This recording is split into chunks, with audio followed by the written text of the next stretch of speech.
Hello guys, kain tayo guys. Bumili ako ng daing doon kanina sa Salmia. Paglabas ko kasi nag-day off ako kanina, so bumili ako saka may na siya, may suka. So kain is life. Sarap guys ng bulad.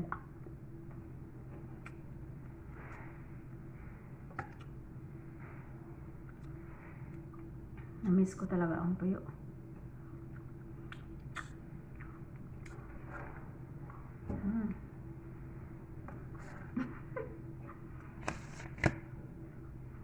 Kain ako guys kasi wala dito yung mga amo ko. Hindi mga amo eh.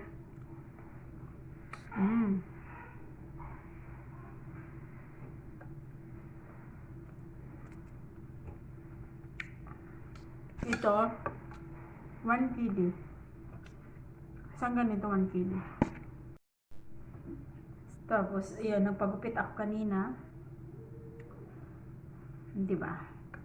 Ganyan ang day off. Pagupit, kain ako ng halo-halo kanina guys. Ang sarap. Lagi-lagi nang nalalagyan. Sarap talaga ng tuyo. Amiss ko talaga to.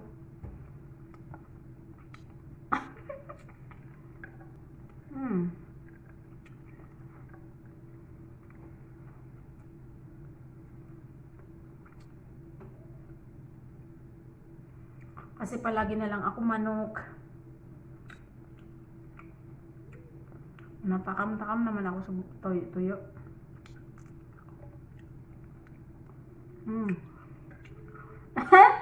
Kain pa mo. Kaalis lang ng mga mga alaga ko. Ayaw ko na nandito sila pagka kumakain ako. Ayaw nila ng amoy eh. Ay nako, ang sarap guys.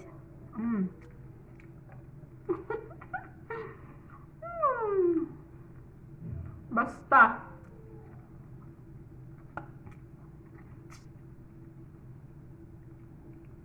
Pag matagal ka na hindi ka na kumain ng hindi ka na kumain ng hindi ka nakakain ayun. Hindi ka nakakain ng tuyo, ay takam-takam ka talaga guys.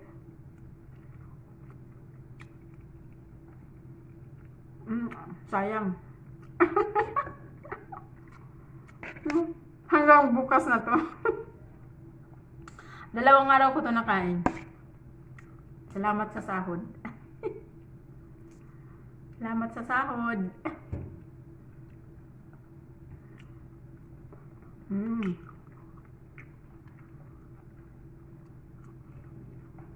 Kasi nagbibili uli ako. Bumili ako ng beef. Yung balat ba? Yung balat ng baka. Bumili din ako.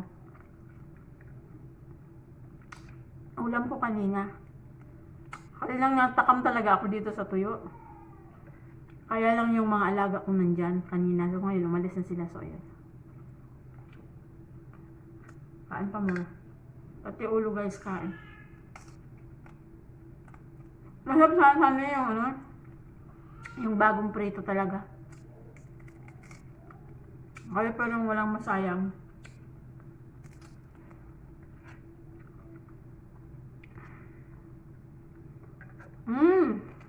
Sarap talaga guys.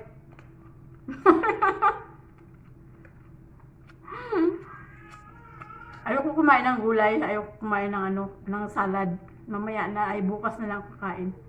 Kasi gabi na ngayon eh. Lagi naman yung kinakain ko. Ito ngayon, lang talaga, daing lang saka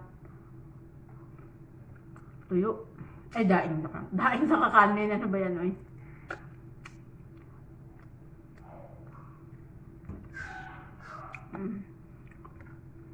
Yung kausap ko kasi dito, lagi Arabic.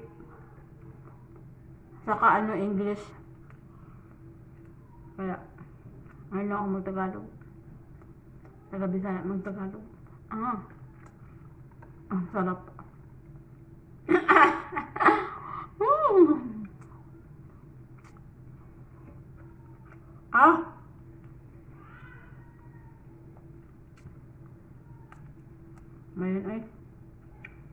Kagat ko yung ano ko. Hindi lang ako may nag-ano sa akin. Sarap-sarapin.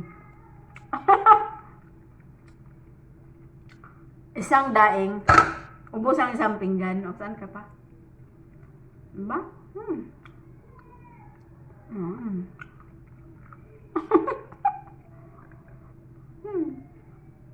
Minsan lang naman to eh.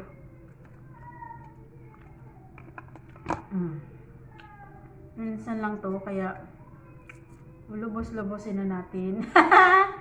As in, ang sarap talaga ng daing, oy. May umiiyak.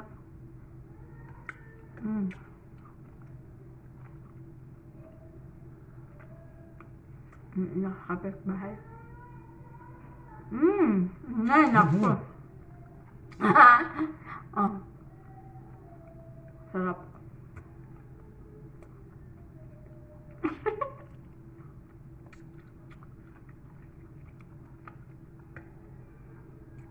Agoy ka. So, thank you, Lord. Thank you talaga, Lord, sa grasya. Uy, salamat talaga.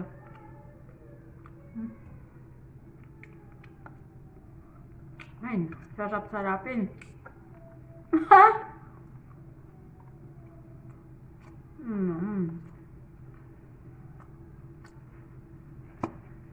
Hindi naman ito masira, di ba? Kahit hindi ko siya i-ref. Magkusayangin kasi sa isang buwan, isang beses lang ako pumunta ng city. Kasi dito hindi naman ako pwede magluto ng daing. Mangamoy ang buong bahay. Daka, isabon ko lahat pag nangamoy. Kaya bibili na lang ako.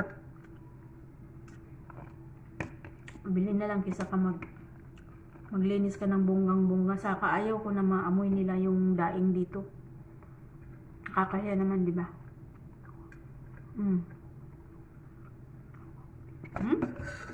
Ubos ang kanin. Ay. Alam nyo guys, kumain ako ng daing noong May pa ako nung bago ako bumalik dito. Kumain ako sa probinsya sa amin. Ngayon lang naman ako nakakain ng daing. Ay, yung ano nga pala, yung dilis. Yung dilis na inano ko, nilagay ko sa kanin.